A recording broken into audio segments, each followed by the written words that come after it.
keep it run, free yourself up as fast as you can. Returning to the abdomen, you can see patient's bladder here in the transverse plane. Note that the probe is pointed into the true pelvis. Dr. Kubi is angling the probe towards the patient's feet, which is where the bladder lies between the iliac vessels. And you can see that his bladder is full and there's no free fluid in any place it's not supposed to be. We can rotate the probe 90 degrees and see the bladder in the sagittal plane as well.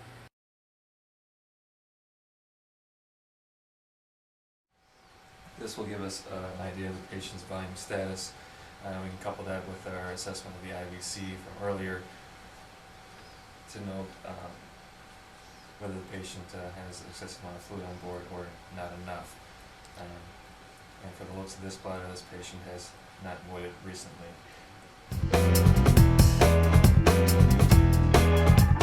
The large anechoic structure in the center of the screen is of course the bladder, but on the other side we can see the iliac vessels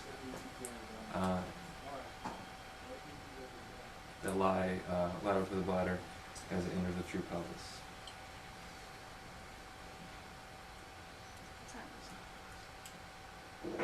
Posterior to the bladder is the seminal vesicles.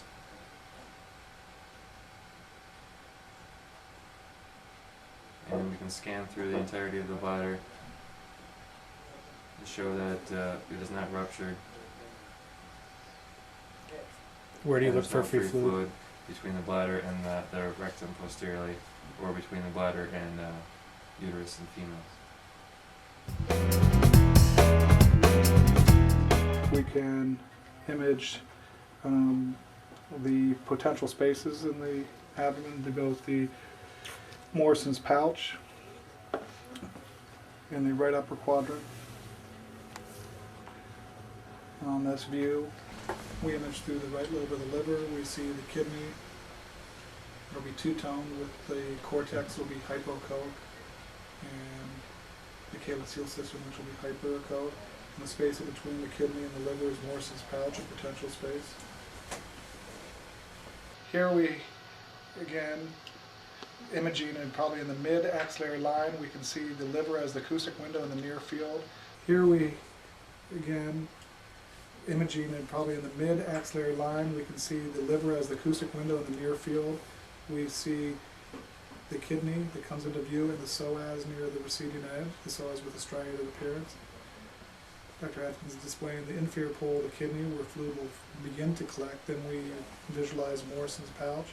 He rock and slides the probe superiorly to see the superior pole of the kidney. We see the diaphragm as it crosses obliquely on the leading edge. He rock and slides the probe superiorly to see the superior pole of the kidney.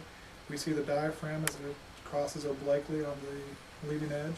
As we go higher on this is one of the fate views, and as Ben will take a deep breath, it displays the curtain sign, which is the pleural line coming in from the thorax, going past the diaphragm and obscuring part of the liver like a curtain, ruling out large pleural fusions.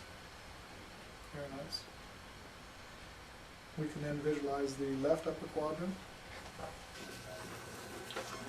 On the splenorenal, we are going to aim the probe up more cephalad, looking for the spleen in the near field. On the splenorenal, we are going to aim the probe up more cephalad, looking for the spleen in the near field. It's not as large as the liver. You rotate the probe toward the bed, toward the axilla.